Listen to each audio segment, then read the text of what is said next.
ఇప్పుడు మనం కీర్తనల గ్రంథం చదువుకుందాము. ఆదికాండం మొదటి అధ్యాయం చదువుకున్నాం, మత్తయి సువార్త మొదటి అధ్యాయం చదువుకుందాం. ఇప్పుడు కీర్తనల గ్రంథం మొదటి అధ్యాయం చదువుకుందాం. ఇలా మనము ప్రతిరోజు 3 అధ్యాయాలు చదువుకుంటే, ఆదివారం 5 అధ్యాయాలు చదువుకుంటే సంవత్సరం వరకు మనం బైబిల్ కంప్లీట్ చేస్తాం. కాబట్టి 2 అయిపోయినాయి కాబట్టి ఇప్పుడు 3 చదువుదాం. 3వ అధ్యాయం కీర్తనల గ్రంథం. ఫస్ట్ నువ్వు చదువు, తర్వాత సెకండ్ నువ్వు చదువు, థర్డ్ నువ్వు చదువు, ఫోర్త్ చదువుతా. బోల్. దుష్టుల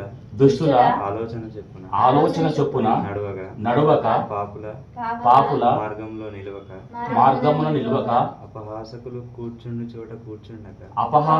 కూర్చుండు చోటను కూర్చుండక యెహోవా ధర్మశాస్త్రమునందు ఆనందించు దీవారాత్రము దానిని ధ్యానించువాడు ధన్యుడు. అతడు నీటి కాలువల యోరను నాటబడినది ఆకువాడక తన కాలమందు ఫలమిచ్చు చెట్టు వలె నుండును. అతడు చేయునదంతయు సఫలమగును. దుష్టులు అలాగున నుండక గాలి చెదరగొట్టు పొట్టు వలె నుందురు.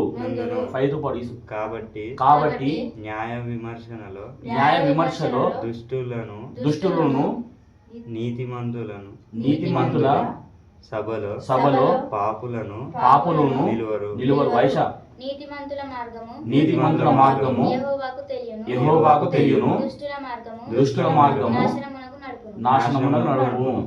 ఆమేన్. ఇలా మొదటి రోజు కాబట్టి అందరం కలిసి చదువుకున్నాం. మళ్ళీ ఇలా పని కూడా తొందరగా అయిపోయింది కాబట్టి మనం ఇలా కూడుకున్నాం. రేపటి మనం కూడుకోం కావచ్చు. నేను వచ్చే రాత్రి 9 మీరు ఏం చేయాలంటే బుక్స్ తీసుకోవాలి.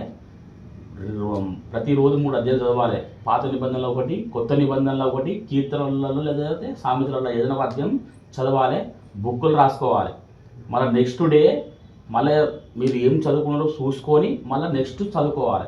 అలా రోజు కంటిన్యూ కావాలి. ఎప్పుడన్నా ఏదన్నా జరిగి మనం ఒకవేళ ఒకరోజు చదవకున్నా 2 రోజులు చదవకున్నా కూడా ఆ రోజు చదవలేదని చెప్పేసి ఆ డేట్ రాసి రాయండి, చదవలేదని. మళ్ళీ నెక్స్ట్ డే నాడు మళ్ళీ చదవండి.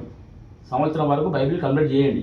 మనం ఎప్పుడైనా పని నాకు తొందరగా అయిపోతే, ఇప్పుడు నేను పనికి పోకపోతే అందరూ కూర్చొని ఇట్లా చదువుకుందాం. ఓకేనా? ఆమెన్. బంద్.